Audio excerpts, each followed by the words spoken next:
South news से मैं हूं फिजा मरियम। कौमी एयरलाइन पीआईए का फ़्लाइट ऑपरेशन इंतहाई महदूद कर दिया गया।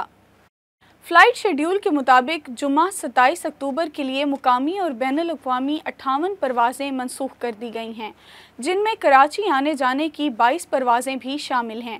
पीआईए की मनसूख परवाज़ों की तादाद 538 हो गई है। कराची इस्लामाबाद की तमाम 7 परवाज़ें मनसूख की गई हैं।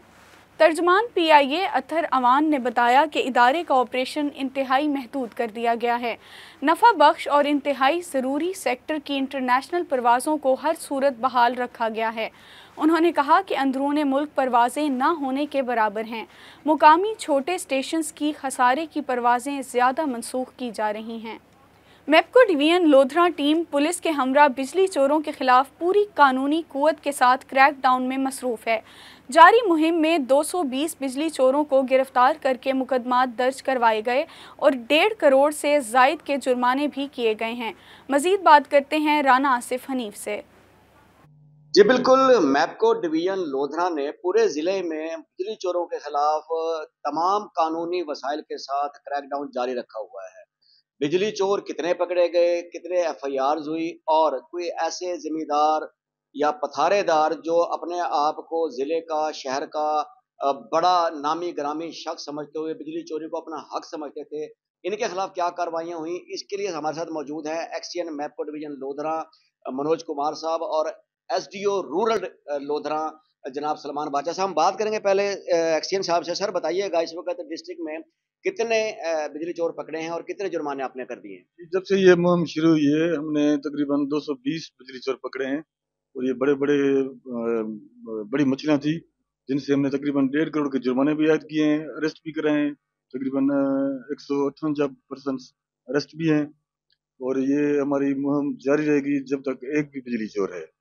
अच्छा सर, यहाँ ये बताइएगा कि क्या बिजली चोरी आपकी जो कार्रवाइयाँ माशाल्लाह 2 माह से जारी हैं, इसके बाद आप समझ रहे हैं कि बिजली चोरी में कमी आई है और ये सिलसिला जो है ये कब तक जारी रह सकेगा?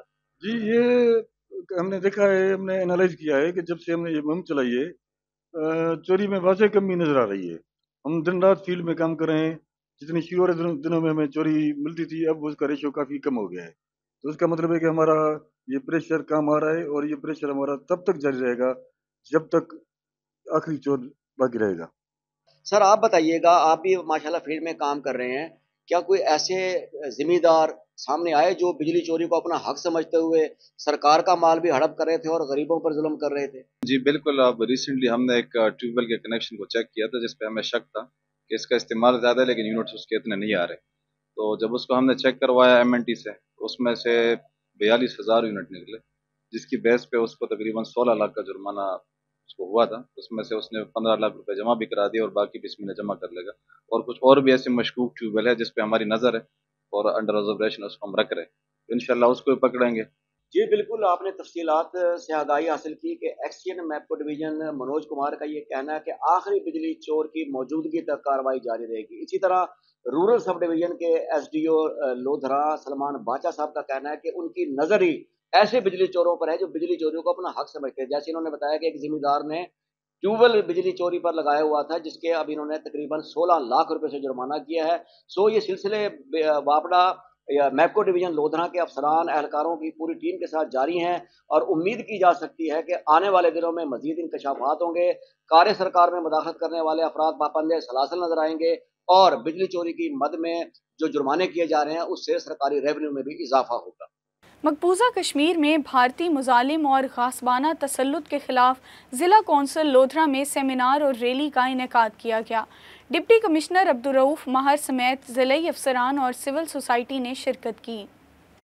सेमिनार से खिताब में डिप्टी कमिश्नर अब्दुर्रऊफ महर ने कहा कि 27 अक्टूबर 1947 मकबूजा जम्मू और कश्मीर की तारीख में स्याह तरीन दिन के तौर पर याद रहेगा। पाकिस्तानी कौम कश्मीरी अवाम की बेपनाह कुर्बानियों पर उनको सलाम पेश करती है और उन्हें यकीन दिलाती है कि वो कश्मीरियों के हक़ खुद इरादियत के लिए सियासी, सफारती और इखलाकी हिमायत जारी रखेगी। सेमिनार में कश्मीरियों की जिद्दोजहद और भारत की जानिब से ढाए जाने वाले मुजालिम बारे डॉक्यूमेंट्री भी दिखाई गई। सेमिनार में पाकिस्तानी और कश्मीरी कौमी तराने पढ़े गए और तलबा और तालबात ने कश्मीरी बहन भाइयों से इजहार यकजहती करते हुए टेबलोस और मिली नगमे भी पेश किए। सादकाबाद में SHO भोंग नवीद नवाज वाला की जुगनू बाग भोंग में पुलिस टीम्स के हमराह कार्रवाई। दो तरफा फायरिंग के नतीजे में एक मुलजिम जख्मी हो गया। तर्जुमान पुलिस के मुताबिक पुलिस ने सेल्फ डिफेंस के तहत जवाबी फायरिंग की। जख्मी मुलजिम की शनाख्त इंधड़ गैंग का सरगर्म रुकन साजिद उर्फ टिंडू के नाम से हुई। तर्जुमान का मजीद कहना था कि गिरफ्तार मुलजिम इंधड़ गैंग का सरगर्म रुकन था। मुलजिम गुज़िश्ता दिनों थाना भोंग की हदूद में एलीट फोर्स की गाड़ी पर होने वाली फायरिंग, जिसमें 5 पुलिस अफसरान जख्मी हुए थे, के मुकदमे में पुलिस को मतलूब था। DPO रिजवान उमर गोंदल ने कहा कि पुलिस कच्चे में पूरी ताकत के साथ मौजूद है। जुराइम पेशा अनासिर से आनी हाथों निपटा जाएगा। मुल्तान शहर में रोड यूज़र्स और रिक्शा ड्राइवरान के लिए ट्रैफिक कवानीन के मुतालिक आगाही लेक्चर का इनेकाद किया गया। लेक्चर के दौरान ड्राइवर्स को बताया गया कि ट्रैफिक कवानीन का एहतराम करें। दौरान ड्राइविंग मोटरसाइकिल सवार हेलमेट के इस्तेमाल को यकीनी बनाएं। हेलमेट खुद भी पहनें और अपने बच्चों और अजीज़ो अकारिब को भी हेलमेट पहनने की तरगीब दें। साउथ न्यूज़ से अब तक के लिए इतना ही। मज़ीद अपडेट्स के लिए देखते रहें साउथ टुडे।